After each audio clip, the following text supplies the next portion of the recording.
La Sociedad Dominica de Medios de Comunicación, Sodomco, presenta A Pensar Más con Rosa María Palacios.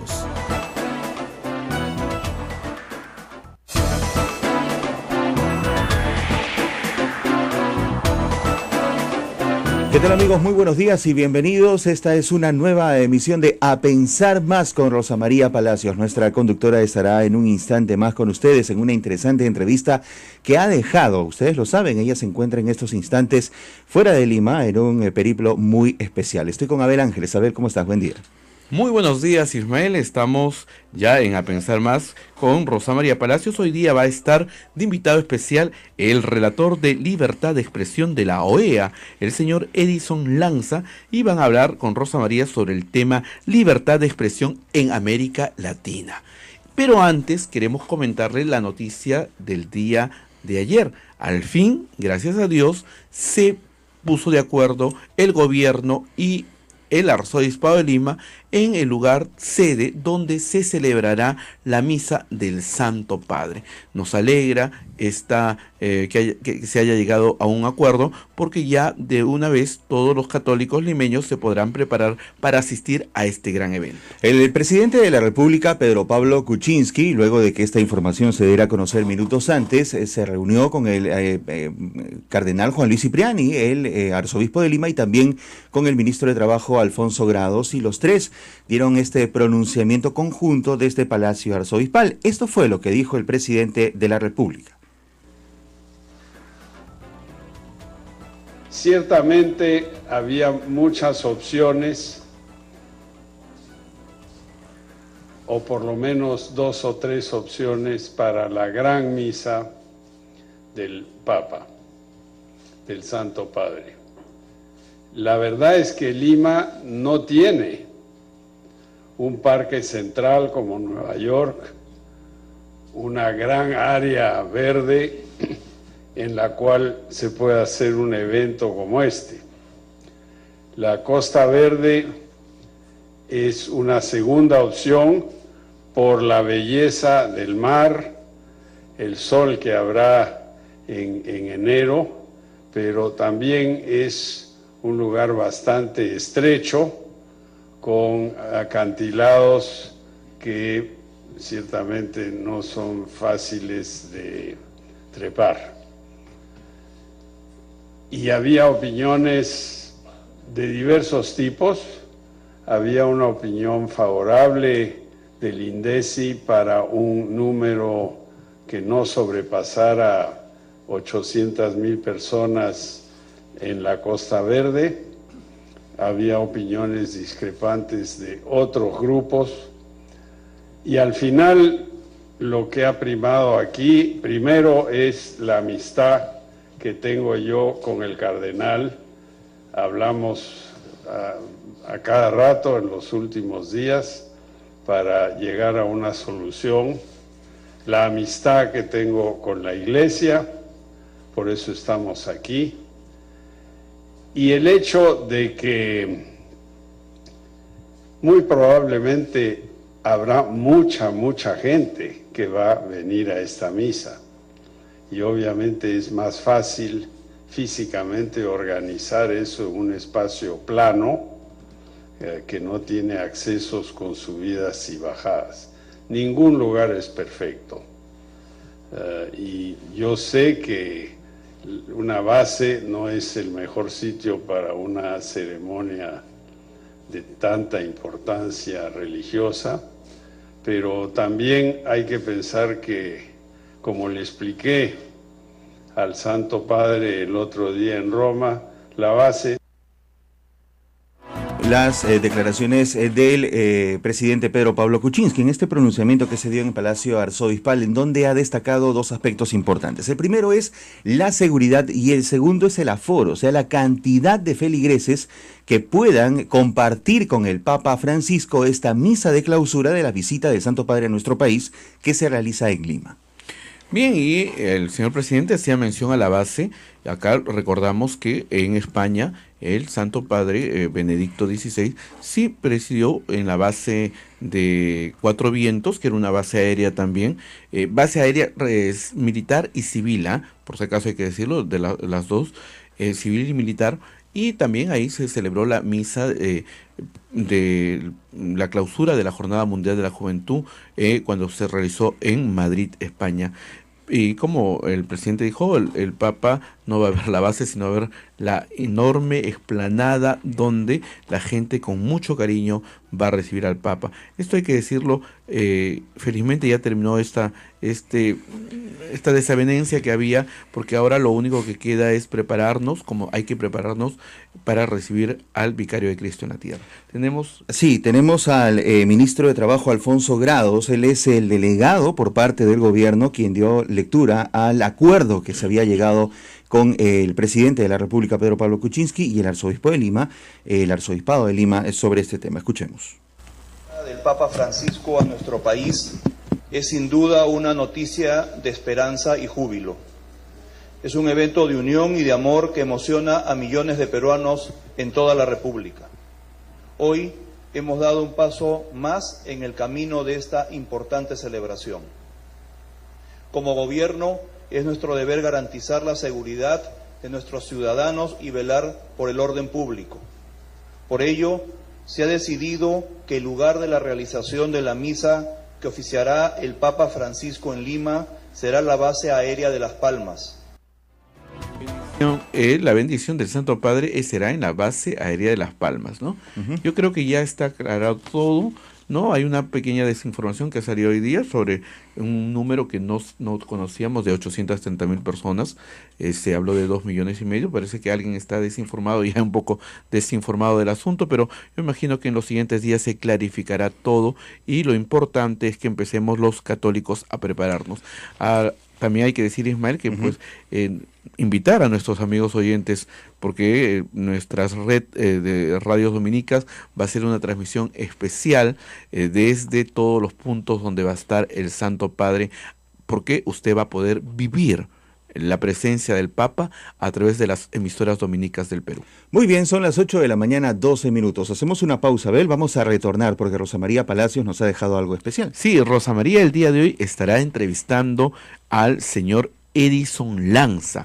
El señor Edison Lanza, para conocimiento de nuestros amigos oyentes, es el relator de libertad de expresión de la Organización de Estados Americanos. Él estará hablando justamente del tema que a veces es tan manoseado, es libertad de expresión en América Latina.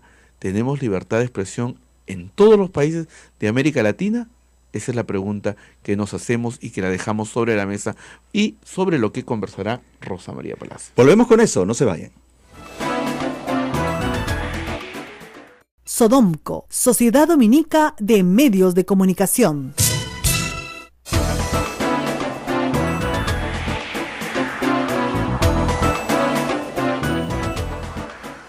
Buenos días, amigos, estamos nuevamente con ustedes en esta mañana especial.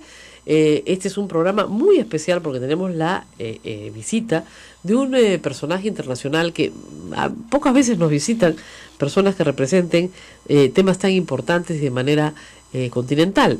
Edison Lanza es el relator de la libertad de expresión de la OEA, ¿no es cierto? Y vamos a hablar un poco de la libertad de expresión en América Latina. Él ha venido acá para un evento especial también que presentamos el día lunes con Miriam Larco, que está patrocinando varias entidades, entre ellas Concord TV, sobre el tema de la libertad de información de los niños y sus violaciones en la televisión peruana y en otras televisoras del mundo también. Muchas gracias por estar con nosotros. Bueno, muy buenas tardes, ¿no? Sí. No, es desde mañana. Es mañana, buenos días, entonces estoy llegando aquí a Perú. Bueno, muchas gracias por la invitación, la verdad es que estamos muy contentos y la verdad es que también felicitar a Concord TV por un extraordinario evento que han logrado reunir durante 3 días aquí en Lima con expertos de todo el mundo y también experiencias comparadas. Llama la atención, vamos a empezar por ahí, después vamos a todo el informe de la relatoría para la libertad de expresión para América Latina, que leo con mucho gusto todos los años. Vamos a empezar por la preocupación de la niñez en la libertad de expresión es algo extraño, no es lo que normalmente uno suele ver con Exacto. Bueno, sí, tal vez, obviamente, en un panorama y en un mapa complejo de prioridades que tiene la Relatoría y la región en materia de libertad de expresión, uno podría decir, bueno, ¿por qué ocuparse de ese tema cuando tenemos algunos que son gravísimos, como el asesinato, censura, etcétera? Hacemos las dos cosas, ¿no? Y este es un tema, digamos, que largamente viene siendo reclamado por muchas organizaciones de la sociedad civil. Nos han llamado la atención en el sentido de decir, bueno, necesitamos estandarizar para tener un estándar para promover en todo el continente. Obviamente no es un tema, es un tema que en términos históricos, si uno mira toda la película histórica, recién en el año 89 se suscribe la Convención de los Derechos del Niño, y bueno, luego vienen los procesos de ratificación por parte de todos nuestros países, y ahí es cuando se empieza, en la década del 90 o a mediados de la década del 90 para aquí, recién se comienza a pensar en que los niños no son un objeto, sino son sujetos de derechos, y entre esos derechos que tienen, y por supuesto que se les reconocen, están los de libertad de expresión, derecho a la información, vida privada, intimidad, buen nombre, imagen, con una particularidad, el interés especial particular de los niños que el Estado, los estados, la familia, las distintas instituciones, todos tienen que proteger. Y bueno, en los últimos 10 años se ha elaborado mucho sobre cuál es el papel de los medios de comunicación al respecto, y es un tema que tiene varias aristas para entrarle, ¿no? Uno es que los niños y niñas y adolescentes tienen derecho a expresarse libremente, sin ser intermediados por el Estado o por sus padres, tal vez, a veces tampoco, porque son quienes están bajo, digamos, patria potestad, pero no, por eso se les suprime la libertad de expresión. Hoy hay una nueva realidad, se expresan mucho más ellos mismos a través de los medios digitales, pero hay que reflexionar qué poco espacio tienen para expresarse en los medios de comunicación, digamos, llamémosle tradicionales, radio, televisión, diarios, medios escritos, etcétera. Entonces ahí hay un problema. El segundo tema es cuando ellos son objeto de información, claro, y están en una situación de vulnerabilidad. Y ahí, bueno, tenemos una larga tradición de mala práctica en la región. O sea, no es un problema exclusivo del Perú. No, por supuesto. Yo creo que toda la región de América Latina, donde, bueno, no sé, digamos, como diera la impresión o da la impresión de que los periodistas no se han formado en el respeto, digamos, a informar, pero con respeto por los derechos, muchas veces de muchos colectivos, pero en particular de niños, niñas, adolescentes. Ha mejorado la cosa porque la sociedad civil, sobre todo, ha hecho un extraordinario trabajo de promoción, difusión y capacitación. Entonces, uno de los puntos críticos acá es cómo no perder la libertad de expresión o no cercenar la libertad de expresión de los comunicadores, pero a su vez proteger a niñas, niños y adolescentes cuando están en situación de conflicto con la ley o cuando son abusados, y hay que informar sobre una situación de ese tipo. En el Perú está prohibido de 6 de la mañana a 10 de la noche pasar contenidos violentos o obscenos. La televisión nacional abierta pasa contenidos violentos o obscenos, porque un asesinato, ¿no es cierto?, en vivo, captado con una cámara de televisión, ¿no es cierto?, es un hecho violento. Atropellos, ¿no?, los pasan y los repiten una y otra vez, ¿no es cierto? Y sí hay obscenidad en ciertos realities, ¿no es cierto?, donde se dan escenas que no deberían darse. Sin embargo, no pasa nada. No es porque no haya capacidad de sanción, porque está en la ley, sino porque el Ministerio de Transportes y Comunicaciones no sanciona a nadie. Claro. Entonces, el Estado no sanciona porque no le interesa.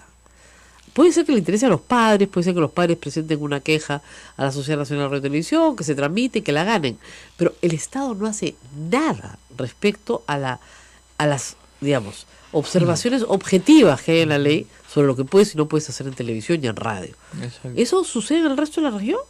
¿Es así en todas partes? Sí, digamos, obviamente con matices, y se ha abordado de distintas maneras en la legislación de los países de la región, y obviamente no hay que digamos, menospreciar de que es un tema complejo, ¿no? Porque bueno, también el derecho a la información está involucrado, la libertad de expresión tiene límites, por supuesto, y estos límites deben ser establecidos de manera muy precisa y clara, y deben ser aplicados de manera necesaria y proporcional.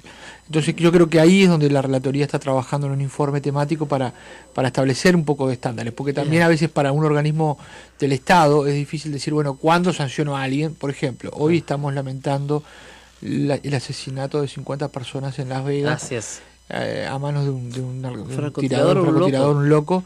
Y bueno, es natural de que hoy son las 10:15 Claro. y los informativos pasen algunas imágenes de eso, porque no se puede obviar. Claro, pero El tema es cómo hacerlo con el cuidado, y Pero ahí yo yo estoy- creo que hay un margen de autorregulación y un margen, digamos, para casos extremos. Mire, yo estaba viendo las sanción. primeras imágenes de noticieros de los Estados Unidos y claro, sacan a las ambulancias, sacan a los policías, sacan a las personas abrazadas, llorando, pero no te sacan un cadáver. Claro. No te sacan Bueno, ni de es casualidad. hay una cosa muy interesante ahí, ¿no? Porque en Estados Unidos, digamos, no se aplican sanciones como último recurso, pero en general hay una gran autorregulación de los periodistas y Claro. los medios de comunicación. No te sacan un cadáver. Entonces, Nunca. yo creo que hay un espacio, y a veces siento que están divorciadas las agendas, ¿no? Que Claro. hacemos unas reuniones maravillosas, pero no están los señores de los medios o los Claro. periodistas que no nos escuchan cuando hablamos de estas cosas. Entonces, creo que hay un aspecto ahí de promoción que tenemos muy importante, que la sociedad civil lo hace, me consta, en muchos países, y algunas cosas están cambiando, y también incluso el tratamiento de los temas de minoridad, ¿no? Cuando yo hacía periodismo hace 15 o 20 años, yo escuchaba en las redacciones el infanto juvenil, el infractor, el Claro. tal, y bueno, los quemaban, ¿no? Y esto ha empezado a cambiar lentamente, pero resta mucho por hacer, ¿no? Entonces, ver un poco lo que me preguntabas, qué hace cada país de la región, en qué situación estamos, es el objeto de este Y la idea es seminario. sacar un informe final con estandarizaciones, recomendaciones. Exacto, una serie de recomendaciones. En general, los informes temáticos de la Relatoría y la Comisión han jugado un papel fundamental y muy fuerte, muy bueno en estos temas, y a partir de estos informes luego se diseminan buenas prácticas. Entonces, esperamos que esto ocurra. Y también en algunos países que se han empezado a aplicar normas, ¿no? Como la que tiene aquí Perú. Uruguay también ha establecido un horario de protección a la infancia donde hay algunos contenidos que están restringidos, y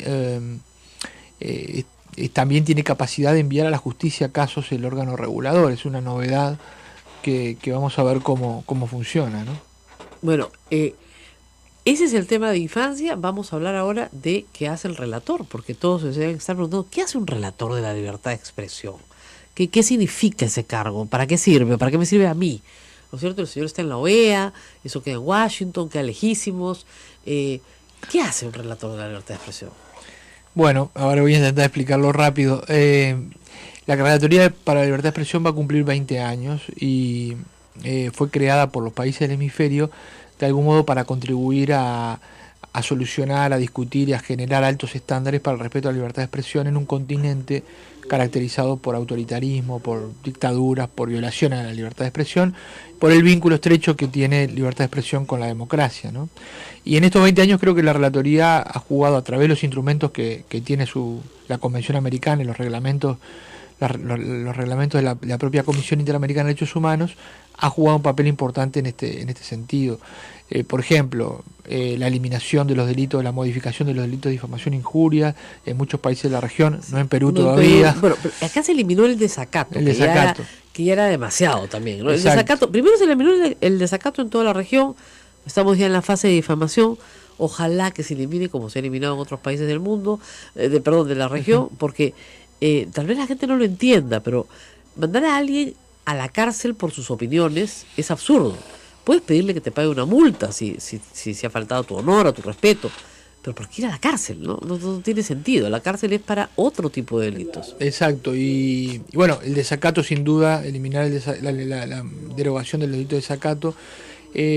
Otros temas como por ejemplo la censura indirecta, los mecanismos de censura indirecta que muchas veces afectan a periodistas y medios de comunicación, ha sido un tema trabajado a propósito de un caso aquí en Perú, el caso Itcher, en su momento.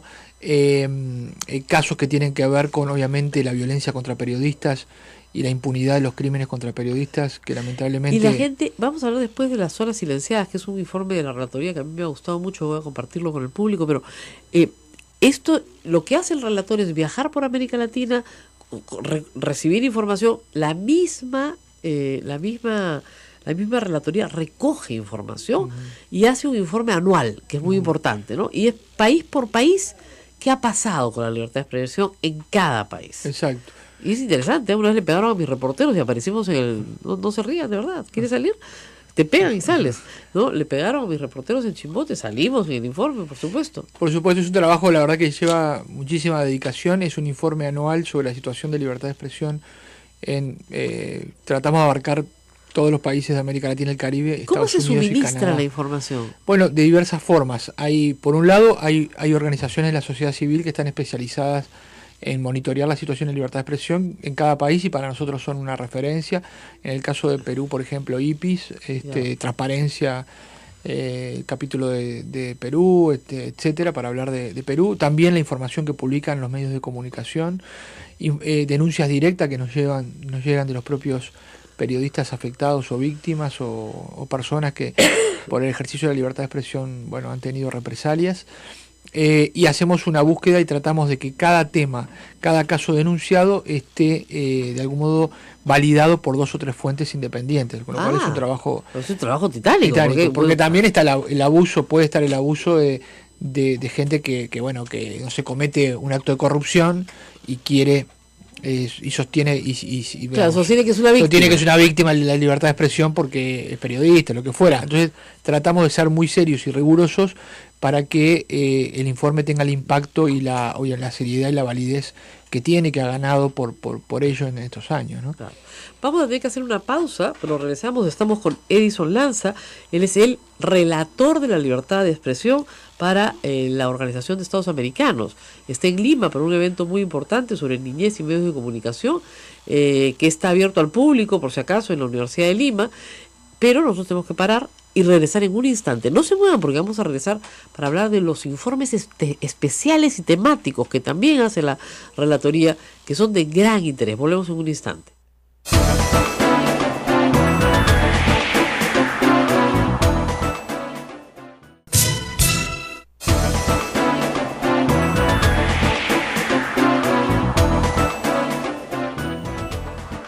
Muy bien, y continuamos hablando esta mañana de unos temas muy importantes que a veces pasan completamente desapercibidos para ustedes, pero que tienen que ver con un derecho fundamental, el derecho a que ustedes sean informados. No solamente el derecho del periodista a informar, sino de la persona a recibir información. Y si esa información no puede fluir, ¿no es cierto?, ustedes tienen la afectación de un derecho y nosotros también, los periodistas y los informados. El problema en muchas partes del mundo es que los periodistas ni siquiera pueden informar. Y ese informe especial este año se ha llamado las zonas silenciadas. El caso de México, de Guatemala y me parece que Paraguay. Es decir, ahora nos van a explicar qué cosa es una zona silenciada. ¿Por qué ha sido tan importante para este año tener un informe temático sobre estos casos? Zonas donde hay silencio. Exacto, y silencio a propósito de la violencia que se ejerce contra quienes se expresan, ¿no? Nos parecía un imperativo ético dedicarle prioridad y atención a este tema. ¿Qué sucede? En los últimos 5 años hay más de 160 periodistas asesinados en América Latina y otros centenares amenazados, agredidos de distintas maneras, medios de comunicación. Y cuando uno estudia esos casos, que los tenemos sistematizados en la relatoría, observa que el 95% de los casos no ocurren en las grandes urbes como Lima o como, en fin, Ciudad de México, etcétera. Ocurren en zonas alejadas donde los periodistas están más expuestos al crimen organizado, a la corrupción, a los funcionarios venales, al narcotráfico, etcétera. Y nos parecía que teníamos que, hablar específicamente de estos casos y generar estándares para estos casos, porque de nada sirve que mañana, no sé, amenacen a un periodista muy conocido aquí en Lima y la policía lo proteja y haga todo lo que tiene que hacer, pero están en Chiclayo, asesinan a un periodista y no pasa nada, ¿no? Entonces, bueno, elegimos casos emblemáticos, como el caso de Tamaulipas en México, el caso de la frontera de Paraguay y Brasil y alguna zona de Guatemala. Por ejemplo, en el caso de México, uno puede ver en el caso de Tamaulipas cómo la violencia empieza por amenazas a los periodistas, por ataques con bombas a los medios de comunicación y luego ya asesinatos, y todos estos quedan impunes, todos estos crímenes, al punto tal de que los medios, y un medio lo explicita en un editorial, dice: nosotros no vamos a seguir informando sobre temas de narcotráfico y corrupción porque no queremos que sigan matando a nuestros periodistas. Esto quiere decir que el crimen contra un periodista obviamente atenta contra la vida del periodista, pero es un crimen selectivo, con la intención de acallar una voz y una fuente de información para la sociedad. Claro, el tema ahí, que yo siempre digo en las charlas, es, primero, el crimen no puede quedar impune. Entonces tenemos que pelear de todas maneras los periodistas para que el crimen no quede impune. Porque si quede impune, el narcotráfico, la corrupción, lo que fuera, gana. El crimen organizado gana. Y lo segundo es que la historia que el periodista estaba cubriendo tiene que continuarse por sus colegas. Porque si no se continúa, si la historia muere con él, entonces todo su esfuerzo no valió la pena. Y la verdad que puede haber estado detrás de una gran historia que tiene que decirse, que tiene que cubrirse y no se cubre. ¿No sería interesante ahí, por ejemplo, que los medios grandes, los que están en las capitales de los países, entren en el auxilio, ¿no es cierto?, de los medios más pequeños? Hay algunas experiencias interesantes, el caso Tim López en Brasil, por ejemplo, de una localidad de Brasil que fue asesinado, y los periodistas de medios grandes hicieron un consorcio para investigar lo que él estaba investigando y obligar a que se supiera la verdad y que el crimen no quedara impune. Pasó algo similar, 4 medios digitales en Guatemala, hace 3 años asesinaron a 2 periodistas en una misma tarde en Mazatenango, y bueno, investigaron por qué había sucedido, qué estaban investigando. Había un alcalde que no quería que ese periodista publicara una historia sobre él y bueno, los mandó a asesinar. Y esto fue a raíz y gracias a la investigación periodística, también la Fiscalía actuó y terminaron encontrando los autores materiales e intelectuales, porque muchas veces el gatillero no alcanza con llegar al gatillero. Claro, nosotros tenemos acá el caso emblemático de Carlos Rivera en Pucallpa, ya hace más de 10 años, más, en 2004 lo asesinaron, y claro, el problema ahí era que el alcalde de Pucallpa era el autor intelectual. Los autores materiales los agarraron rápidamente, pero el autor intelectual se demoró años en ser juzgado, subió hasta la Suprema, bajó, estuvo un tiempo preso, etcétera, pero al final salió bien librado, ¿no? Entonces es un crimen que no queda totalmente impune porque están los autores materiales, pero sí queda en parte impune porque el autor intelectual nunca terminó de ser sancionado, ¿no es cierto? Y su historia, las historias que él narraba, eran historias que tenían que ver específicamente con este funcionario. Entonces pasa, creo yo, en América Latina, que son funcionarios normalmente de bajo nivel, o sea, alcaldes. El presidente de la República no manda a matar a nadie, ¿no? Pero un alcalde sí, ¿no? Bueno, ahí nosotros estamos llevando en este momento un caso ante la Corte Interamericana de Derechos Humanos, caso Carvajal contra Colombia, que justamente es el primer caso de un periodista asesinado seguido de impunidad en una zona. Y nosotros creemos ahí que hay obligaciones específicas por parte de los estados. Esperemos que la Corte nos acoja nuestra tesis en ese sentido, cuando asesinan a un periodista en razón de su trabajo. Que claro, muchas veces cuando lo asesinan no se sabe que sea en razón de su trabajo. Claro. Por lo tanto, en lugar de decir, como muchas veces lamentablemente dice la policía, fue un crimen pasional, o fue una rapiña, o fue un lío de faldas, claro, que se investigue como primera línea prioritaria y se agote la que tiene que ver con vinculada a su trabajo. Que se protejan a los testigos, que se protejan a las familias y a los compañeros de trabajo, que son los que pueden aportar datos relevantes para la investigación. En fin, una serie de obligaciones que permitan terminar con la impunidad, porque en 6% de los casos en América Latina, estos más de 160 asesinatos permanecen impunes, y eso es una invitación a justamente silenciarla a través de las balas. En México es el tema central es el narcotráfico.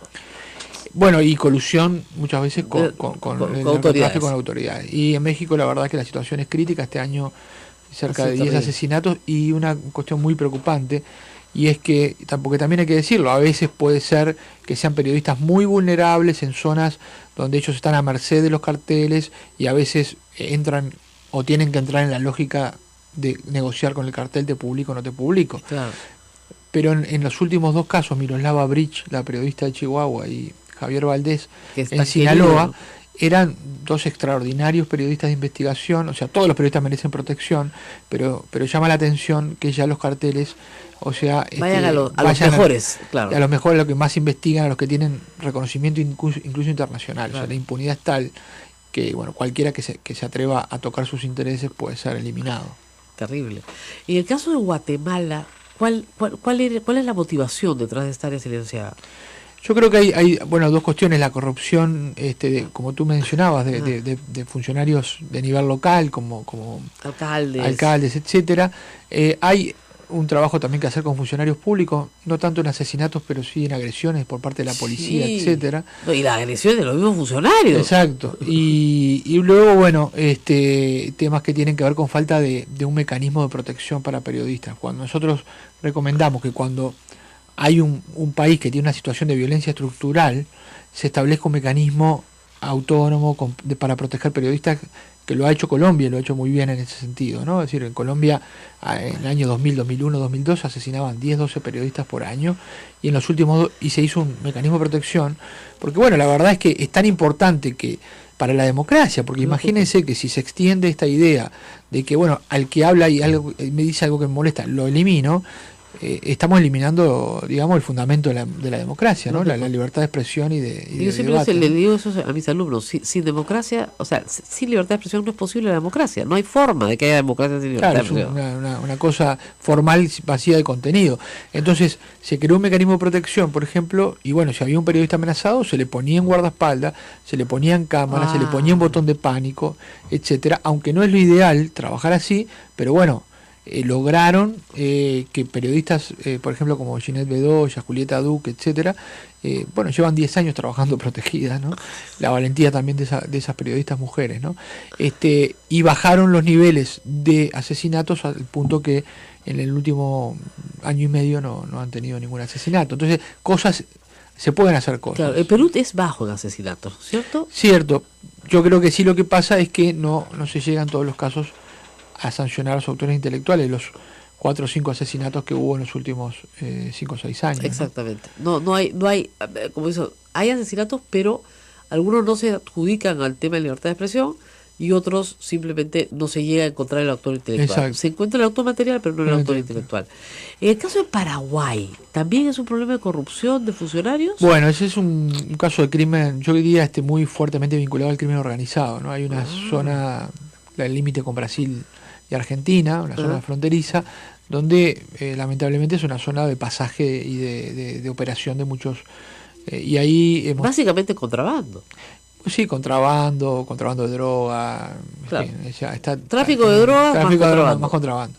Y ahí hay periodistas que lamentablemente han perdido la vida por investigar, obviamente, la conexión del crimen organizado con la política local. Claro, y la policía local, las autoridades locales, están todos metidos en el negocio.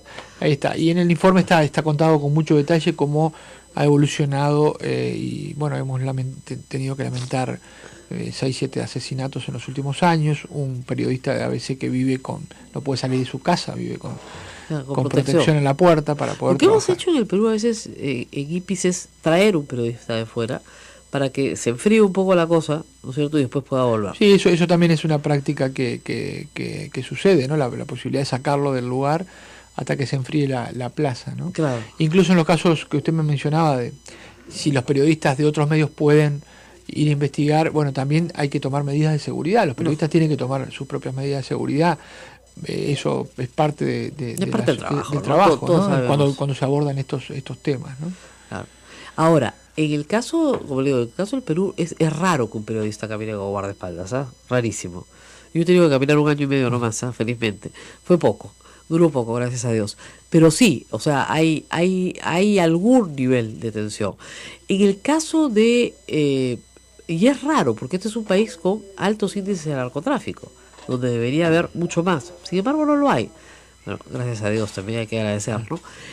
La relatoría recoge todo esto, y los gobiernos, ¿qué le dicen a la relatoría? O sea, si yo soy el presidente de México y me dicen que han matado 10 periodistas pues en el último año, ¿qué digo? Bueno, nosotros la verdad es que a través de los mecanismos que tenemos lo hemos puesto como prioridad por la gravedad de la situación, ¿no? Entonces hemos llamado la atención del gobierno de México de distintas maneras.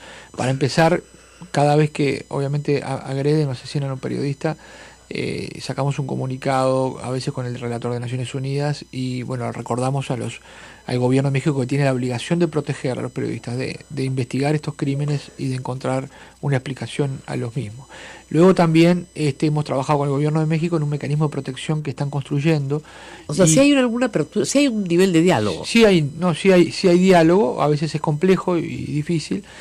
Hemos hablado también del tema de procuración de justicia. Y le digo más, tal es la preocupación que venimos trabajando hace un año, le venimos solicitando al gobierno de México la posibilidad de hacer una visita in loco en el terreno para nosotros, con la protección que le brinda el derecho internacional a los relatores, junto al relator de Naciones Unidas para la Libertad de Expresión, hacer una visita conjunta y ir a los estados donde está la situación en peor situación y revisar por qué, porque, a ver, es claro que si el gobierno de México, tiene tantos asesinatos y no se aclara ninguno, tiene un problema con la procuración de justicia. Así es, evidentemente. Entonces queremos ir y trabajar y reentrevistarnos con la sociedad civil, con los familiares de las víctimas, con el gobierno, y hacer un informe específico sobre esa situación y hacer una serie de recomendaciones muy firmes, y aparentemente va a tener lugar a fines de noviembre de este año esa visita.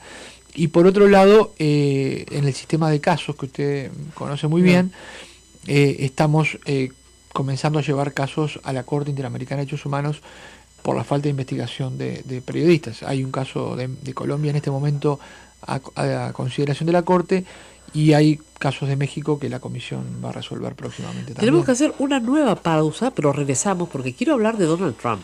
No puedo evitar hablar de Donald Trump con el relator de la libertad de expresión para América Latina. Como ustedes comprenderán, Washington es una plaza, ¿no es cierto?, interesante para estar en este momento en el mundo, y además Estados Unidos es miembro de la OEA, o sea que hay algo que decir, porque fake news y esta bronca del presidente con todos los medios de comunicación es algo que tenemos que comentar. Vamos a la pausa, no se lo pierdan, regresamos en un instante.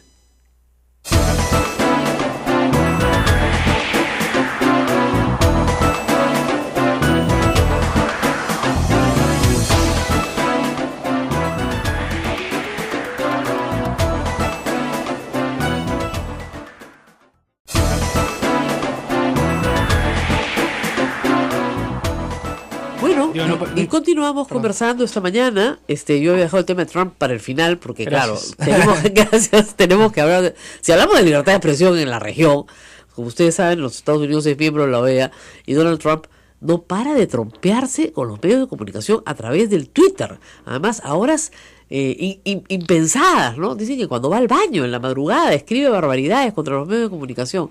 Ha creado pues todo este concepto de fake news, ¿no? Y los medios le contestan diciendo, no, reality check, acá tenemos usted, el que miente es usted, una y otra vez, ¿no? Pero nunca hemos tenido, bueno, Nixon era un presidente muy agresivo con la prensa, pero no a estos niveles. Y además, Nixon no tenía Twitter, ¿no? O sea, esto es una cosa instantánea, inmediata, explosiva.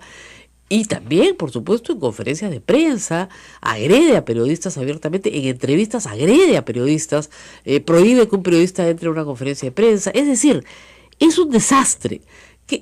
Disculpe, ¿no? Me da todo el informe de la relatoría. ¿Qué van a hacer respecto a ese caso? No, lo vamos a tratar con la misma seriedad y rigor que el resto, ¿no? Es decir, nosotros ya habíamos tenido un caso, si se quiere, salvando la distancia, similar en el caso del expresidente Rafael Correa en Ecuador. Claro. Y el estándar que siempre aplicamos es, bueno, a ver, un presidente tiene la obligación, tiene libertad de expresarse y obviamente podría criticar una nota en un medio de comunicación o a un periodista o a un medio, pero tiene que hacerlo con rigor y apelando a la verdad. Y él apela al insulto, a la descalificación, a tratar de restarle credibilidad, ¿no? Con la gravedad añadida de que se trata del presidente de Estados Unidos, una potencia mundial, pero que además un país que se fue creado sobre la base de la libertad de expresión, el respeto a la libertad de expresión.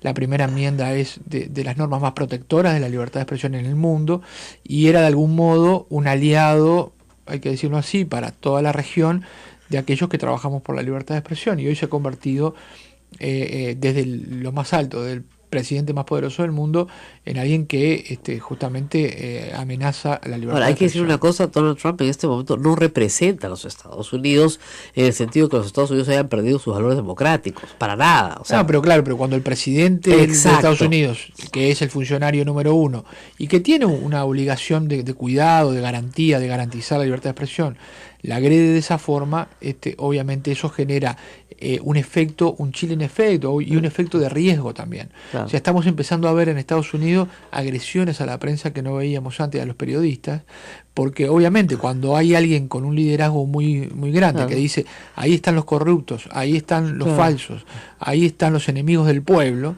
claro. bueno, eso es una invitación a que muchos loquitos Agreda. agredan Ahora, a los periodistas a través de Twitter, de la ciber. Ahora, también es cierto, dicen que también de los hechos. ha subido mucho la lectoría del New York Times gracias a Trump. Bueno, ¿no? yo quiero decir algo que es interesante en esto, ¿no? Porque también la democracia es un sistema y, digamos, pese a esta situación que describíamos, la democracia norteamericana está reaccionando. Eso. O sea, la gente sale y protesta, la gente se manifiesta, los medios de comunicación han respondido con más y mejor periodismo. Eso es lo que hay que hacer. No se han amilanado. Al contrario, la situación, calidad ¿no? del periodismo en Estados Unidos ha mejorado muchísimo. Mejorado, ¿no? Y muchísimo. tal vez ellos hagan un mea culpa de que tenían que haber reaccionado antes y Claro. ponerse a hacer periodismo antes y no tanto entretenimiento, ¿no? Por lo tanto creo que eso es saludable, ¿no? Pero siempre hay amenazas, estas verbales, pero hay otras que estamos viendo. Por ejemplo, el incremento de leyes en los distintos estados Ajá. que criminalizan la protesta. Claro. Y, por ejemplo, criminalizan el hecho de, ingresar en un fondo privado, bloquear una carretera, etcétera. Entonces hay un ambiente complicado que no se vivía en Estados Unidos. Yo creo que es bastante novedoso en ese sentido, ¿no? Aunque la novedad sea mala. Y también por ejemplo, la cibervigilancia. El gobierno, el Departamento de Justicia ha solicitado la metadata de todos aquellos que ingresaron al sitio web que promovió la manifestación en el día que asumió Trump. Entonces estamos viendo esto muy de cerca. Por otro lado, el Poder Judicial está jugando un papel también muy interesante, con muchas sentencias protegiendo la libertad de expresión. Entonces, el público no lo sabe, tal vez el público peruano, pero miren, la primera enmienda, que es el primer artículo de la Declaración de Derechos de la Constitución de los Estados Unidos, está referida a la libertad de expresión. Y Congress shall not pass any law. O sea, el Congreso no puede, imagínense ustedes, el Congreso no puede producir una ley sobre la libertad de expresión. Sí, que afecte a la libertad de expresión. No, ninguna ley. O sea, punto. La protección es casi absoluta para el discurso, sobre todo político, de funcionarios, públicos, temas de interés público. Entonces tú tienes a un presidente insultando. Ahora, ha sido interesante. Ahora, un tema que usted me mencionaba y yo quiero precisar, ¿no? Porque el término de fake news, que utiliza mucho Trump, refiere, y esto los relatores hemos emitido una declaración conjunta el año pasado, no refiere a los medios que publican noticias presuntamente falsas, como sostiene el presidente Trump. Refiere a aquel fenómeno que hay, o este fenómeno que hay hoy también en Internet, que es que se crean sitios falsos para diseminar noticias falsas y afectar una elección o afectar un proceso, ¿no? Entonces, eso es una cosa. Y él ha pervertido ese término y se lo aplica a los medios que intentan hacer periodismo serio, ¿no? Entonces, como usando esa cosa descalificadora para descalificar al periodismo tradicional.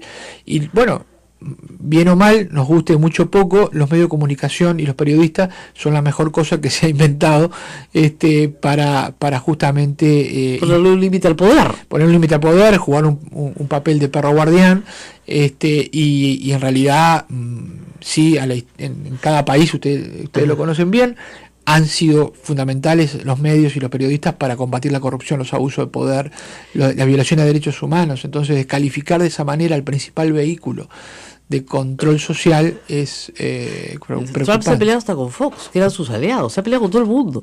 Ahora, ustedes van a emitir un informe este año, o sea, en el informe anual va a venir un capítulo de Estados Unidos, un poquito más grueso, digamos. Exacto, no vamos a mirar para el costado como nunca lo hicimos con ningún país, y bueno, y también preocupados, ¿no? Porque el efecto de imitación en esto también puede ser muy complejo para la región, ¿no? Es decir, uno se podría jactar de decir, bueno, Estados Unidos es uno de los ejemplos de respeto a la libertad de expresión, y hoy tal vez no pueda usar ese argumento. No, en absoluto. Claro, el problema pues era Correa, Chávez, Claro. no el presidente de los Estados Unidos. No, nadie esperaba del presidente de los Estados Unidos esa conducta.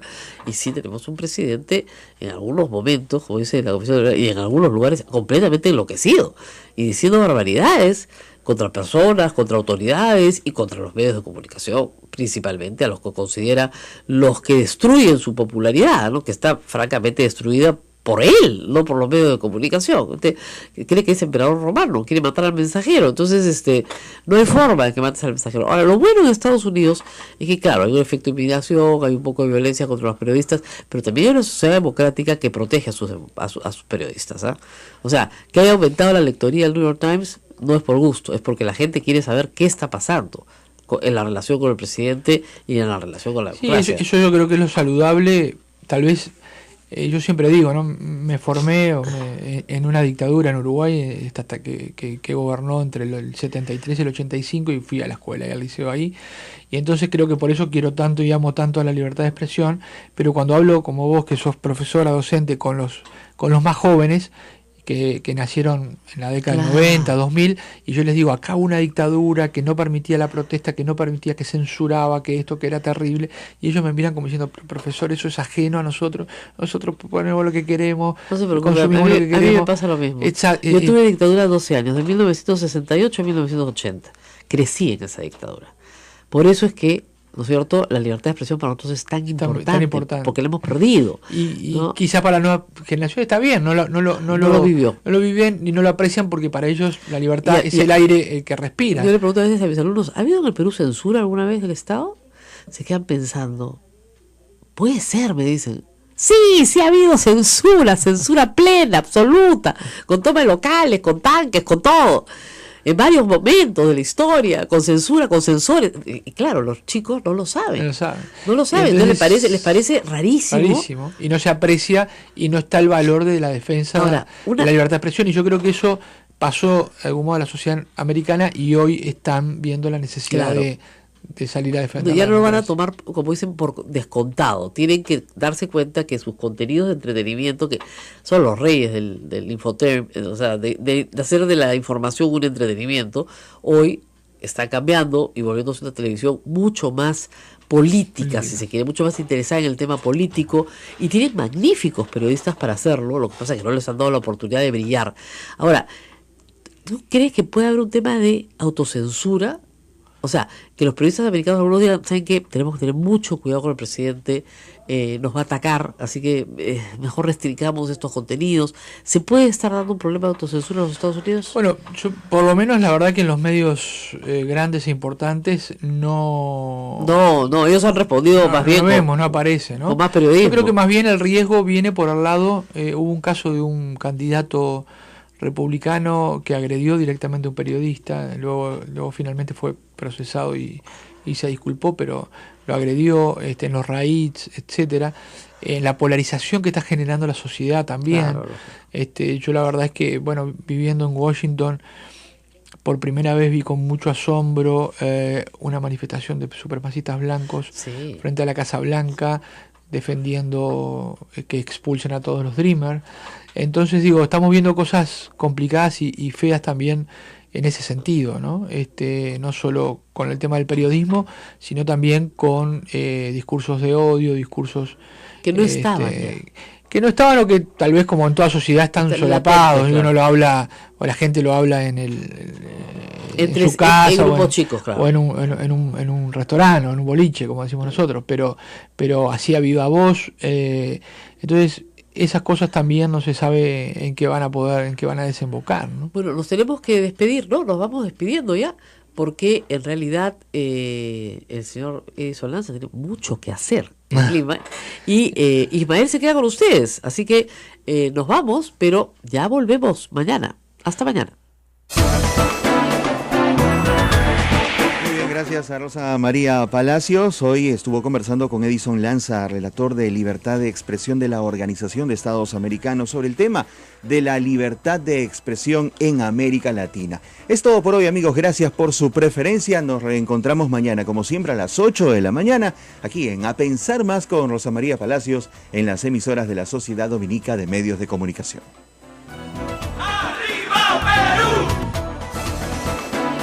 Hasta aquí, A Pensar Más con Rosa María Palacios. Este programa fue producido por la Sociedad Dominica de Medios de Comunicación, Sodomco. Capítulo de Perú, etcétera, para hablar de Perú. También la información que publican los medios de comunicación, denuncias directas que nos llegan de los propios periodistas afectados o víctimas o personas que por el ejercicio de la libertad de expresión, bueno, han tenido represalias. Y hacemos una búsqueda y tratamos de que cada tema, cada caso denunciado esté de algún modo validado por 2 o 3 fuentes independientes, con lo cual es un trabajo titánico, porque también está el abuso, puede estar el abuso de gente que bueno, que no se comete un acto de corrupción y quiere y sostiene sostiene que es una víctima. Sostiene que es una víctima de la libertad de expresión porque es periodista, lo que fuera. Entonces tratamos de ser muy serios y rigurosos para que el informe tenga el impacto y la seriedad y la validez que tiene, que ha ganado por ello en estos años, ¿no? Claro. Vamos a tener que hacer una pausa, pero regresamos. Estamos con Edison Lanza. Él es el relator de la libertad de expresión para la Organización de Estados Americanos. Está en Lima para un evento muy importante sobre niñez y medios de comunicación, que está abierto al público, por si acaso, en la Universidad de Lima.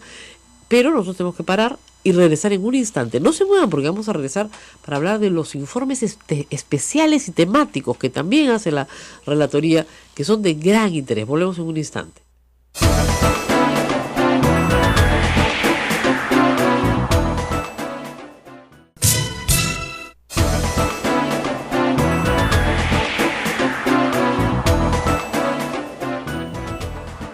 Muy bien, y continuamos hablando esta mañana de unos temas muy importantes que a veces pasan completamente desapercibidos para ustedes, pero que tienen que ver con un derecho fundamental, el derecho a que ustedes sean informados. No solamente el derecho del periodista a informar, sino de la persona a recibir información. Y si esa información no puede fluir, ¿no es cierto?, ustedes tienen la afectación de un derecho, y nosotros también, los periodistas y los informados. El problema en muchas partes del mundo es que los periodistas ni siquiera pueden informar. Y ese informe especial este año se ha llamado las zonas silenciadas. El caso de México, de Guatemala y me parece que Paraguay. Es decir, ahora nos van a explicar qué cosa es una zona silenciada. ¿Por qué ha sido tan importante para este año hacer un informe temático sobre estos casos? Zonas donde hay silencio. Exacto, y silencio a propósito de la violencia que se ejerce contra quienes se expresan, ¿no? Nos parecía un imperativo ético dedicarle prioridad y atención a este tema. ¿Qué sucede? En los últimos 5 años hay más de 160 periodistas asesinados en América Latina y otros centenares amenazados, agredidos de distintas maneras, medios de comunicación. Y cuando uno estudia esos casos, que los tenemos sistematizados en la relatoría, observa que el 95% de los casos no ocurren en las grandes urbes como Lima o como, en fin, Ciudad de México, etcétera. Ocurren en zonas alejadas donde los periodistas están más expuestos al crimen organizado, a la corrupción, a los funcionarios venales, al narcotráfico, etcétera. Y nos parecía que teníamos que, hablar específicamente de estos casos y generar estándares para estos casos, porque de nada sirve que mañana, no sé, amenacen a un periodista muy conocido aquí en Lima y la policía lo proteja y haga todo lo que tiene que hacer, pero están en Chiclayo, asesinan a un periodista y no pasa nada, ¿no? Entonces, bueno, elegimos casos emblemáticos, como el caso de Tamaulipas en México, el caso de la frontera de Paraguay y Brasil y alguna zona de Guatemala. Por ejemplo, en el caso de México, uno puede ver en el caso de Tamaulipas cómo la violencia empieza por amenazas a los periodistas, por ataques con bombas a los medios de comunicación y luego ya asesinatos, y todos estos quedan impunes, todos estos crímenes, al punto tal de que los medios, y un medio lo explicita en un editorial, dice: nosotros no vamos a seguir informando sobre temas de narcotráfico y corrupción porque no queremos que sigan matando a nuestros periodistas. Esto quiere decir que el crimen contra un periodista obviamente atenta contra la vida del periodista, pero es un crimen selectivo con la intención de acallar una voz y una fuente de información para la sociedad. Claro, el tema ahí que yo siempre digo en las charlas es, primero, el crimen no puede quedar impune. Entonces tenemos que pelear de todas maneras los periodistas para que el crimen no quede impune. Porque si quede impune, el narcotráfico, la corrupción, lo que fuera, gana. El crimen organizado gana. Y lo segundo es que la historia que el periodista estaba cubriendo tiene que continuarse por sus colegas. Porque si no se continúa, si la historia muere con él, entonces todo su esfuerzo no valió la pena. Y la verdad que puede haber estado detrás de una gran historia que tiene que decirse, que tiene que cubrirse y no se cubre.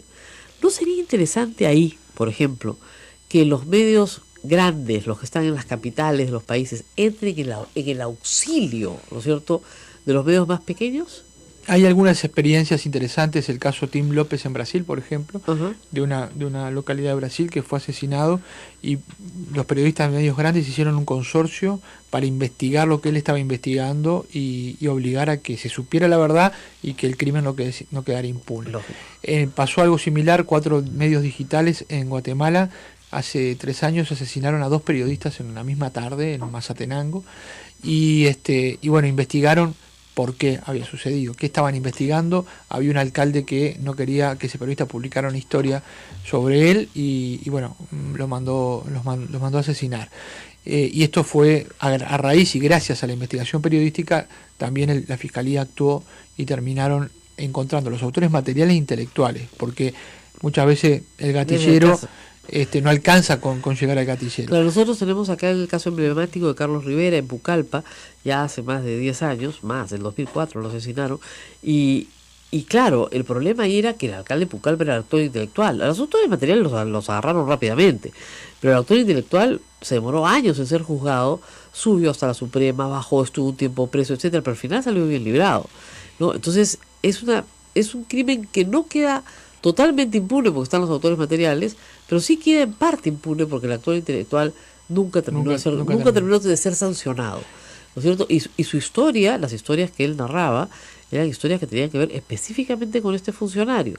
Entonces pasa, creo yo, en América Latina, que son funcionarios normalmente de bajo nivel, o sea, alcaldes.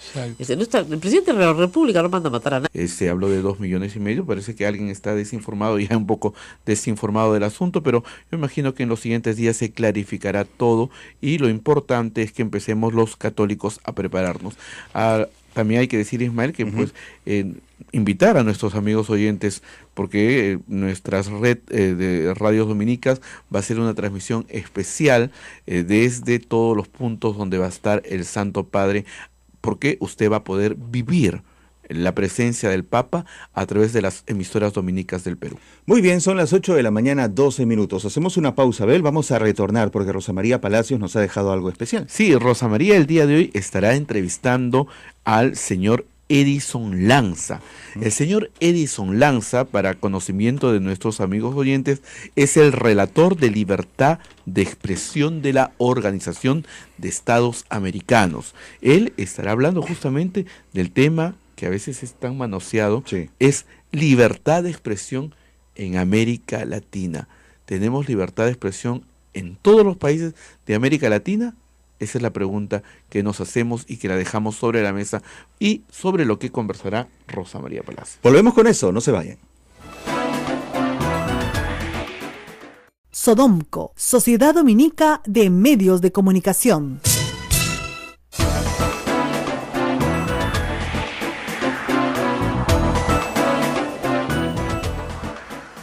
Buenos días, amigos, estamos nuevamente con ustedes en esta mañana especial. Este es un programa muy especial porque tenemos la visita de un personaje internacional que pocas veces nos visitan personas que representen temas tan importantes y de manera continental. Edison Lanza es el relator de la libertad de expresión de la OEA, ¿no ¿no es cierto? Y vamos a hablar un poco de la libertad de expresión en América Latina. Él ha venido acá para un evento especial también, que presentamos el día lunes con Miriam Larco, que está patrocinando varias entidades, entre ellas Concord TV, sobre el tema de la libertad de información de los niños y sus violaciones en la televisión peruana y en otras televisoras del mundo también. Muchas gracias por estar con nosotros. Bueno, muy buenas tardes, ¿no? Sí. No, es desde mañana. Es de mañana, buenos días, entonces estoy llegando aquí a Perú. Bueno, muchas gracias por la invitación, la verdad es que estamos muy contentos y la verdad es que también felicitar a Concord TV por un extraordinario evento que han logrado reunir durante 3 días aquí en Lima con expertos de todo el mundo y también experiencias comparadas. Llama la atención, vamos a empezar por ahí, después vamos a todo el informe de la Relatoría para la Libertad de Expresión para América Latina, que leo con mucho gusto todos los años.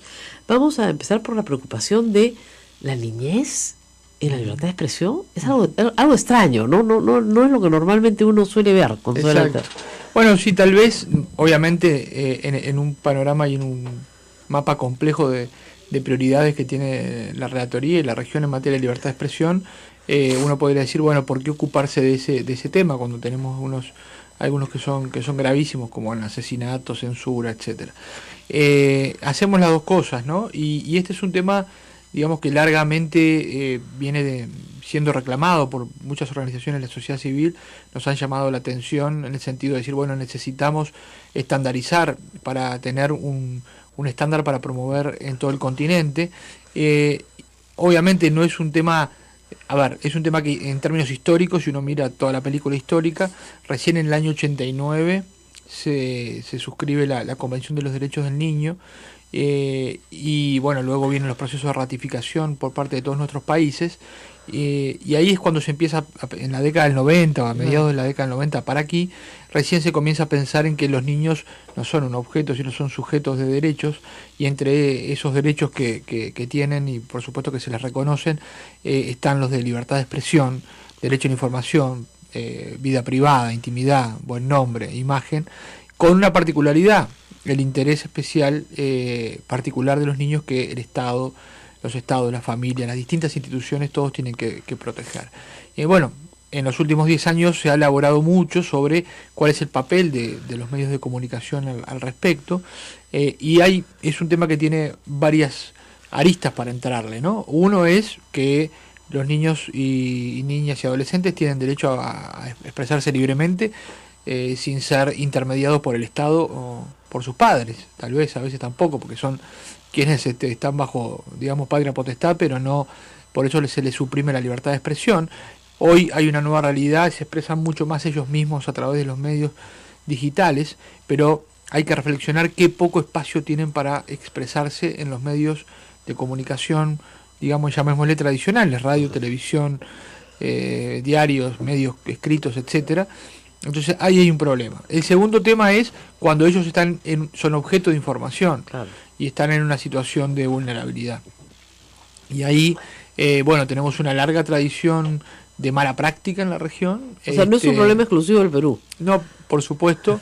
Yo creo que toda la región de América Latina, donde, bueno, no sé, digamos, como diera la impresión o da la impresión de que los periodistas no se han formado en el respeto, digamos, a informar, pero con respeto por los derechos, muchas veces de muchos colectivos, pero en particular de niños, niñas, adolescentes. Ha mejorado la cosa porque la sociedad civil, sobre todo, ha hecho un extraordinario trabajo de promoción, difusión y capacitación. Entonces, uno de los puntos críticos acá es cómo no perder la libertad de expresión o no cercenar la libertad de expresión de los comunicadores, pero a su vez proteger a niñas, niños y adolescentes cuando están en situación de conflicto con la ley o cuando son abusados, y hay que informar sobre una situación de ese tipo. En el Perú está prohibido de 6 de la mañana a 10 de la noche pasar contenidos violentos o obscenos. La televisión nacional abierta pasa contenidos violentos o obscenos, porque un asesinato, ¿no es cierto?, en vivo, captado con una cámara de televisión, ¿no es cierto?, es un hecho violento. Atropellos, ¿no?, los pasan y los repiten una y otra vez, ¿no es cierto? Y sí hay obscenidad en ciertos realities, ¿no es cierto?, donde se dan escenas que no deberían darse. Sin embargo, no pasa nada. Nadie, ¿no? Pero un alcalde sí, ¿no? Bueno, ahí nosotros estamos llevando en este momento un caso ante la Corte Interamericana de Derechos Humanos, caso Carvajal contra Colombia, que justamente es el primer caso de un periodista asesinado seguido de impunidad en una zona. Y nosotros creemos ahí que hay obligaciones específicas por parte de los estados. Esperemos que la Corte nos acoja nuestra tesis en ese sentido, cuando asesinan a un periodista en razón de su trabajo. Que claro, muchas veces cuando lo asesinan no se sabe que es en razón de su trabajo. Claro. Por lo tanto, en lugar de decir, como muchas veces lamentablemente dice la policía, fue un crimen pasional, o fue una rapiña, o fue un lío de faldas, claro, que se investigue como primera línea prioritaria y se agote la que tiene que ver con vinculada a su trabajo, que se protejan a los testigos, que se protejan a las familias y a los compañeros de trabajo, que son los que pueden aportar datos relevantes para la investigación. En fin, una serie de obligaciones que permitan terminar con la impunidad, porque en 96% de los casos en América Latina, estos más de 160 asesinatos permanecen impunes, y eso es una invitación a justamente silenciar a través de las balas. En México es el tema central es el narcotráfico. Bueno, y colusión muchas veces con autoridades. Con autoridades. Y en México la verdad que la situación es crítica. Este año cerca de 10 asesinatos, y una cuestión muy preocupante, y es que, porque también hay que decirlo, a veces puede ser que sean periodistas muy vulnerables en zonas donde ellos están a merced de los carteles, y a veces entran o tienen que entrar en la lógica de negociar con el cartel, te publico o no te publico. Claro. Pero en los últimos dos casos, Miroslava Bridge, la periodista de Chihuahua, y Javier Valdés en Sinaloa, eran dos extraordinarios periodistas de investigación. O sea, todos los periodistas merecen protección, pero llama la atención que ya los carteles, o sea, vayan a los mejores, claro, a los mejores, a los que más investigan, a los que tienen reconocimiento incluso internacional. Claro. O sea, la impunidad es tal que, bueno, cualquiera que se atreva a tocar sus intereses puede ser eliminado. Terrible. En el caso de Guatemala, ¿cuál es la motivación detrás de esta área silenciada? Yo creo que hay dos cuestiones: la corrupción, como tú mencionabas, de funcionarios de nivel local, como alcaldes, etcétera. Hay un trabajo también que hacer con funcionarios públicos, no tanto en asesinatos, pero sí en agresiones por parte de la policía, etcétera. Y las agresiones de los mismos funcionarios. Exacto. Y luego, bueno, temas que tienen que ver con falta de un mecanismo de protección para periodistas. Cuando nosotros recomendamos que cuando hay un país que tiene una situación de violencia estructural, se establezca un mecanismo autónomo para proteger periodistas, que lo ha hecho Colombia, y lo ha hecho muy bien en ese sentido, ¿no? Es decir, en Colombia en el año 2000, 2001, 2002 asesinaban 10, 12 periodistas por año, y en los últimos y se hizo un mecanismo de protección, porque bueno, la verdad es que es tan importante que para la democracia, porque imagínense que si se extiende esta idea de que, bueno, al que habla y me dice algo que me molesta, lo elimino, estamos eliminando, digamos, el fundamento de la democracia, ¿no? La libertad de expresión y de yo siempre debate, le digo eso a mis alumnos: sin democracia, o sea, sin libertad de expresión no es posible la democracia. No hay forma de que haya democracia sin libertad de expresión. Es una cosa formal vacía de contenido. Entonces se creó un mecanismo de protección, por ejemplo, y bueno, si había un periodista amenazado, se le ponía en guardaespaldas, se le ponía en cámara, se le ponía un botón de pánico, etcétera. Aunque no es lo ideal trabajar así, pero bueno, lograron que periodistas, por ejemplo, como Ginette Bedoya, Julieta Duque, etcétera, llevan 10 años trabajando protegidas, ¿no? La valentía también de esas periodistas mujeres, ¿no? Y bajaron los niveles de asesinatos al punto que en el último año y medio no han tenido ningún asesinato. Entonces, se pueden hacer cosas. Claro, el Perú es bajo en asesinatos, ¿cierto? Cierto. Yo creo que sí. Lo que pasa es que no se llegan todos los casos a sancionar a los autores intelectuales, los 4 o 5 asesinatos que hubo en los últimos 5 o 6 años. Exactamente. No hay, como dice, hay asesinatos, pero algunos no se adjudican al tema de libertad de expresión, y otros simplemente no se llega a encontrar el autor intelectual. Exacto. Se encuentra el autor material, pero no el autor intelectual. En el caso de Paraguay, ¿también es un problema de corrupción de funcionarios? Bueno, ese es un caso de crimen, yo diría, muy fuertemente vinculado al crimen organizado, ¿no? Hay una zona, el límite con Brasil y Argentina, una zona fronteriza, donde lamentablemente es una zona de pasaje y de operación de muchos, y ahí básicamente contrabando. Sí, contrabando de droga, claro. Tráfico de drogas más contrabando. Y ahí hay periodistas que lamentablemente han perdido la vida por investigar, obviamente la conexión del crimen organizado con la política local. Claro, y la policía local, La y policía las autoridades local, locales, como están todos metidos en el negocio.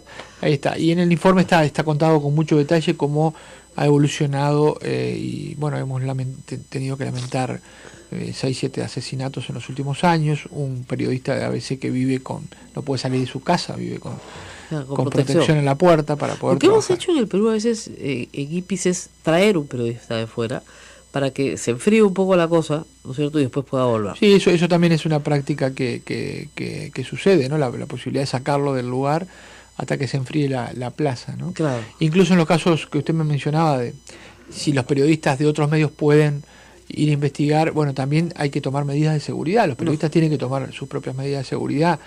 Eso es parte del trabajo, ¿no? Cuando se abordan estos temas, ¿no? Claro. Ahora, en el caso, como le digo, en el caso del Perú es raro que un periodista camine con guardaespaldas, ¿ah? Rarísimo. Yo he tenido que caminar 1 año y medio nomás, felizmente. Fue poco, duró poco, gracias a Dios.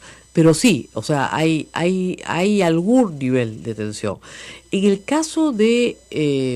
y es raro, porque este es un país con altos índices de narcotráfico, donde debería haber mucho más. Sin embargo, no lo hay.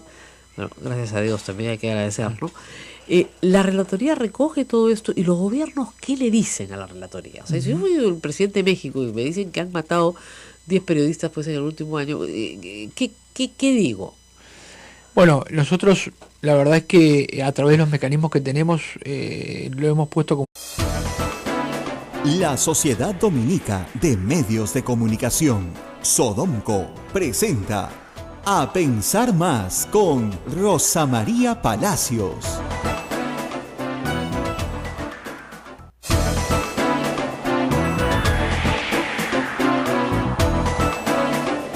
¿Qué tal, amigos? Muy buenos días y bienvenidos. Esta es una nueva emisión de A Pensar Más con Rosa María Palacios. Nuestra conductora estará en un instante más con ustedes en una interesante entrevista que ha dejado, ustedes lo saben, ella se encuentra en estos instantes fuera de Lima en un periplo muy especial. Estoy con Abel Ángeles. Abel, ¿cómo estás? Buen día. Muy buenos días, Ismael. Estamos ya en A Pensar Más con Rosa María Palacios. Hoy día va a estar de invitado especial el relator de libertad de expresión de la OEA, el señor Edison Lanza, y van a hablar con Rosa María sobre el tema libertad de expresión en América Latina. Pero antes queremos comentarle la noticia del día de ayer. Al fin, gracias a Dios, se puso de acuerdo el gobierno y el Arzobispado de Lima en el lugar sede donde se celebrará la misa del Santo Padre. Nos alegra que se haya llegado a un acuerdo, porque ya de una vez todos los católicos limeños se podrán preparar para asistir a este gran evento. El presidente de la República, Pedro Pablo Kuczynski, luego de que esta información se diera a conocer minutos antes, se reunió con el cardenal Juan Luis Cipriani, el arzobispo de Lima, y también con el ministro de Trabajo, Alfonso Grados, y los tres dieron este pronunciamiento conjunto desde Palacio Arzobispal. Esto fue lo que dijo el presidente de la República. Ciertamente había muchas opciones, o por lo menos 2 o 3 opciones para la gran misa del Papa, del Santo Padre. La verdad es que Lima no tiene un parque central como Nueva York, una gran área verde en la cual se puede hacer un evento como este. La Costa Verde es una segunda opción por la belleza del mar, el sol que habrá en enero, pero también es un lugar bastante estrecho, con acantilados que ciertamente no son fáciles de trepar. Y había opiniones de diversos tipos. Había una opinión favorable del INDECI para un número que no sobrepasara 800,000 personas en la Costa Verde. Había opiniones discrepantes de otros grupos. Y al final lo que ha primado aquí, primero, es la amistad que tengo yo con el cardenal. Hablamos a cada rato en los últimos días para llegar a una solución.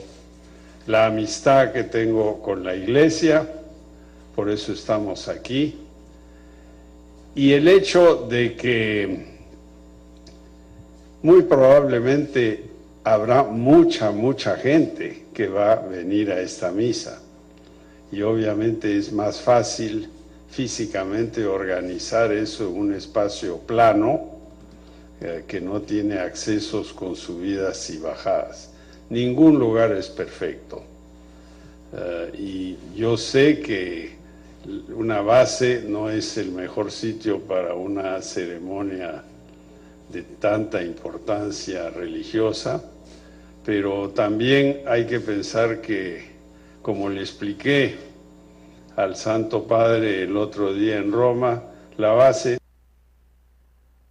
Las declaraciones del presidente Pedro Pablo Kuczynski en este pronunciamiento que se dio en el Palacio Arzobispal, en donde ha destacado dos aspectos importantes. El primero es la seguridad y el segundo es el aforo, o sea, la cantidad de feligreses que puedan compartir con el Papa Francisco esta misa de clausura de la visita del Santo Padre a nuestro país que se realiza en Lima. Bien, y el señor presidente hacía mención a la base. Acá recordamos que en España el Santo Padre Benedicto XVI sí presidió en la base de Cuatro Vientos, que era una base aérea también, base aérea militar y civil, por si acaso hay que decirlo, de las dos, civil y militar, y también ahí se celebró la misa de la clausura de la Jornada Mundial de la Juventud cuando se realizó en Madrid, España. Y como el presidente dijo, el Papa no va a ver la base, sino va a ver la enorme explanada donde la gente con mucho cariño va a recibir al Papa. Esto hay que decirlo, felizmente ya terminó esta desavenencia que había, porque ahora lo único que queda es prepararnos, como hay que prepararnos para recibir al Vicario de Cristo en la tierra. Tenemos al ministro de Trabajo, Alfonso Grados. Él es el delegado por parte del gobierno quien dio lectura al acuerdo que se había llegado con el presidente de la República, Pedro Pablo Kuczynski, y el arzobispado de Lima sobre este tema. Escuchemos. Del Papa Francisco a nuestro país es sin duda una noticia de esperanza y júbilo. Es un evento de unión y de amor que emociona a millones de peruanos en toda la República. Hoy hemos dado un paso más en el camino de esta importante celebración. Como gobierno, es nuestro deber garantizar la seguridad de nuestros ciudadanos y velar por el orden público. Por ello, se ha decidido que el lugar de la realización de la misa que oficiará el Papa Francisco en Lima será la base aérea de Las Palmas.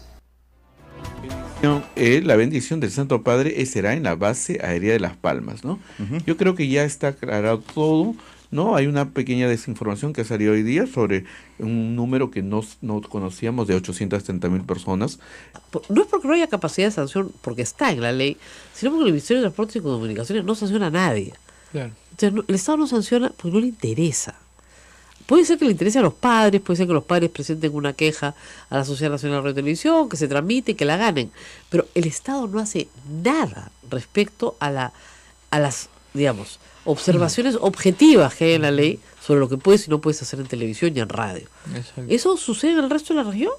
¿Es así en todas partes? Sí, digamos, obviamente con matices y se ha abordado de distintas maneras en la legislación de los países de la región, y obviamente no hay que digamos menospreciar de que es un tema complejo, ¿no? Porque bueno, también el derecho a la información está involucrado, la libertad de expresión tiene límites, por supuesto, y estos límites deben ser establecidos de manera muy precisa y clara, y deben ser aplicados de manera necesaria y proporcional.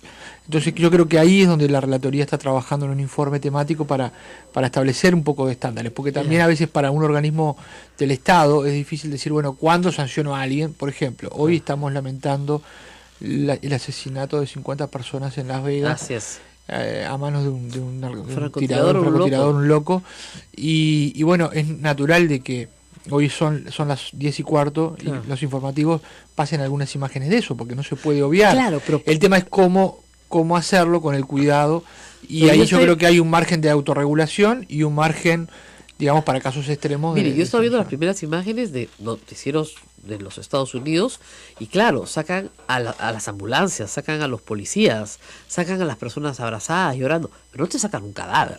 Claro. No te sacan Bueno, ni de ahí casualidad. hay una cosa muy interesante ahí, ¿no? Porque en Estados Unidos, digamos, no se aplican sanciones como último recurso, pero en general hay una gran autorregulación de los periodistas y los medios de comunicación. No te sacan un cadáver. Entonces, Nunca. yo creo que hay un espacio, y a veces siento que están divorciadas las agendas, ¿no? Que Claro.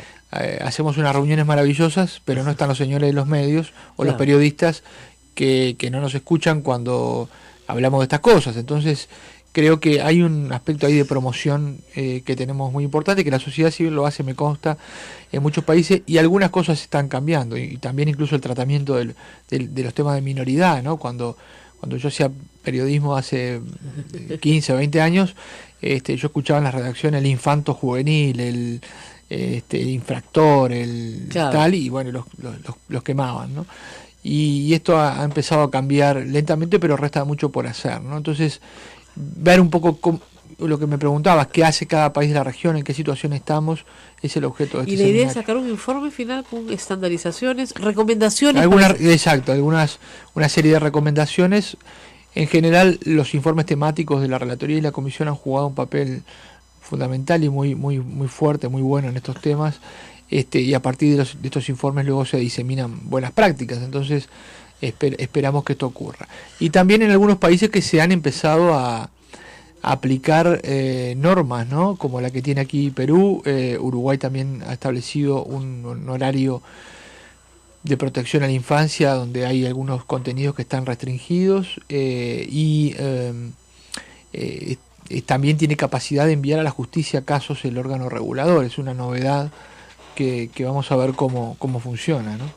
Bueno, ese es el tema de infancia. Vamos a hablar ahora de qué hace el relator, porque todos se deben estar preguntando, ¿qué hace un relator de la libertad de expresión? ¿Qué significa ese cargo? ¿Para qué sirve? ¿Para qué me sirve a mí? ¿No es cierto? El señor está en la OEA, eso queda en Washington, queda lejísimos. ¿Qué hace un relator de la libertad de expresión? Bueno, ahora voy a intentar explicarlo rápido. La Relatoría para la Libertad de Expresión va a cumplir 20 años y fue creada por los países del hemisferio de algún modo para contribuir a solucionar, a discutir y a generar altos estándares para el respeto a la libertad de expresión en un continente caracterizado por autoritarismo, por dictaduras, por violación a la libertad de expresión, por el vínculo estrecho que tiene libertad de expresión con la democracia, ¿no? Y en estos 20 años creo que la Relatoría ha jugado, a través de los instrumentos que tiene la Convención Americana y los reglamentos de la propia Comisión Interamericana de Derechos Humanos, ha jugado un papel importante en este sentido. Por ejemplo, la eliminación de los delitos, la modificación de los delitos de difamación e injuria en muchos países de la región, no en Perú todavía. Bueno, pero acá se eliminó el desacato. Que ya era demasiado también, ¿no? El desacato, primero se eliminó el desacato en toda la región. Estamos ya en la fase de difamación. Ojalá que se elimine como se ha eliminado en otros países del mundo, de la región, porque tal vez la gente no lo entienda, pero mandar a alguien a la cárcel por sus opiniones es absurdo. Puedes pedirle que te pague una multa si ha faltado a tu honor, a tu respeto, pero ¿por qué ir a la cárcel? No tiene sentido. La cárcel es para otro tipo de delitos. Exacto, y bueno, el desacato sin duda, eliminar la derogación del delito de desacato. Otros temas como por ejemplo la censura indirecta, los mecanismos de censura indirecta que muchas veces afectan a periodistas y medios de comunicación, ha sido un tema trabajado a propósito de un caso aquí en Perú, el caso Itcher, en su momento. Casos que tienen que ver con obviamente la violencia contra periodistas y la impunidad de los crímenes contra periodistas, que lamentablemente... Y la gente, vamos a hablar después de las zonas silenciadas, que es un informe de la Relatoría que a mí me ha gustado mucho, voy a compartirlo con el público, pero esto, lo que hace el relator es viajar por América Latina, recibir información, la misma relatoría recoge información y hace un informe anual, que es muy importante, ¿no? Y es país por país qué ha pasado con la libertad de expresión en cada país. Exacto. Y es interesante, una vez le pegaron a mis reporteros y aparecimos en el... No se rían, de verdad. ¿Quiere salir? te pegan y sales, ¿no? Le pegaron a mis reporteros en Chimbote, salimos en el informe, por supuesto. Por supuesto, es un trabajo, la verdad, que lleva muchísima dedicación. Es un informe anual sobre la situación de libertad de expresión. Tratamos de abarcar todos los países de América Latina y el Caribe, ¿Cómo Estados se Unidos y suministra Canadá. la información? Bueno, de diversas formas. Por un lado, hay organizaciones de la sociedad civil que están especializadas en monitorear la situación de libertad de expresión en cada país y para nosotros son una referencia. En el caso de Perú, por ejemplo, IPIS, Transparencia